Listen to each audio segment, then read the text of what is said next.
Good morning students. Students आज हम chapter शुरू करेंगे, चैप्टर नंबर 18, बीरबल की हाजिर जवाबी। आप तो बच्चे जानते ही हैं, जब हम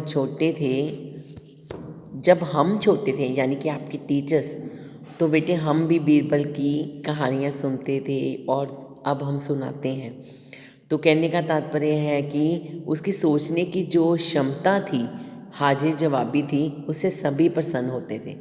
ठीक है, तो आज इस चैप्टर में हम यही पढ़ेंगे कि बीरबल की हाजिर जवाबी क्या थी। तो चलिए टाइम को व्यर्थ ना गवाते हुए स्टार्ट करते हैं आज का चैप्टर। बीरबल की बुद्धिमानी, हाजिर जवाबी और सूझबूझ ने ही उन्हें बादशाह अकबर का प्रिय बना दिया था। तो दूसरी ओर बीरबल की लोकप्रियता ने दरबारियों के मन उनके प्रति ईर्ष्या का भाव पैदा कर दिया था। ईर्ष्या मीन्स जलन, क्योंकि सॉरी, जो बीरबल था बेटे, उसकी इतनी बुद्धिमानी थी कि राजा अकबर उसे सबसे ज़्यादा प्रेम करते थे। लेकिन बाकी मंत्री जो थे हमेशा ऐसे अवसर को ढूंढते थे, मौके को ढूंढते थे कि कब वो बीरबल का बुरा करें। ठीक है, और उसे नीचे गिराने के लिए हमेशा मौके की तलाश में रहते थे। ठीक है, जब वे बादशाह के कान भर सकें और उन्हें नीचा दिखा सकें। एक रोज़ बीरबल दरबार में नहीं आए। बीरबल की अनुपस्थिति में बादशाह के कान भरने का अवसर दरबारियों को मिल गया। सभी ने एक स्वर में कहा, हमारी समझ में आज तक ये नहीं आया जहाँपना कि हम लोगों में क्या कमी है। बीरबल को इतना महत्व क्यों दिया जाता है, जबकि यहाँ उससे कहीं अधिक पढ़े लिखे लोग हैं। बादशाह अकबर मौन रहे। मौन मीन्स चुप रहे। वे चुपचाप सुनते रहे।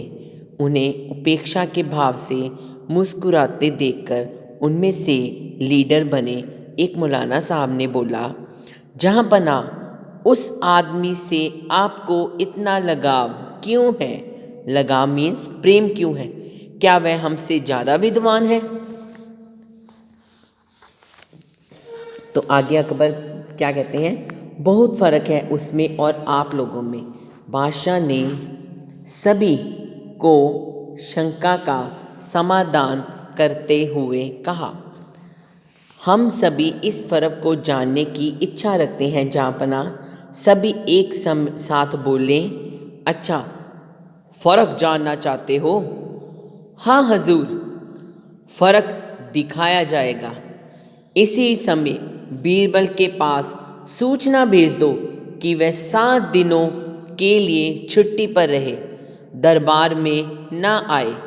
तुम लोगों में से जो सबसे चतुर है वह उनके स्थान पर काम करे, उनकी कुर्सी पर विराजमान हो। इस एक सप्ताह में हम फ़र्क का एहसास करा देंगे। सभी दरबारियों की खुशी का ठिकाना ना रहा। आपस में सलाह कर उन्होंने अपने में से सबसे चतुर, विद्वान तथा पढ़े लिखे मौलाना को बीरबल के स्थान पर नियुक्त कर दिया। बीरबल को 1 सप्ताह के लिए छुट्टी दे दी गई। बादशाह इम्तिहान लेने का उचित अवसर और विषय तलाशते रहे।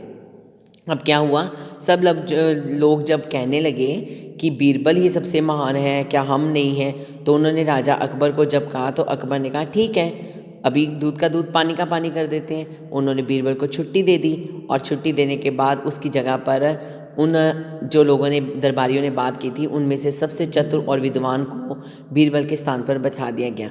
अब उनकी इम्तिहान की घड़ी थी। अब राजा देखो उनकी परख कैसे करता है। दिन व्यतीत होते गए, व्यतीत मीन्स बीतते गए। 1 सप्ताह खत्म होने को आ गया। 6ठा दिन था। बादशाह ने दरबारियों को एकत्र करके उनके द्वारा चुने गए उस चतुर मौलाना से कहा, हमारे महल के पिछले हिस्से में कुतिया के बच्चों की आवाज़ें आती रहती हैं, देख कर आओ माजरा क्या है। माजरा होता है बेटे क्या मामला है, क्या घटना है। बहुत अच्छा हजूर, कहकर मौलाना साहब चले गए। थोड़ी देर बाद जब लौटे, कुतिया ने बच्चे दिए हैं हजूर, वे ही कूं कूं करते रहते हैं। कितने बच्चे हैं? बादशाह ने पूछा। हजूर मैंने तो नहीं गिने, जाओ गिन कर आओ। मौलाना आज्ञा पाकर दोबारा गए और थोड़ी देर बाद लौट आए। जी बोले, जहाँ पना बच्चे 5 दिए हैं कुतिया ने, मैं स्वयं गिनकर आया हूँ।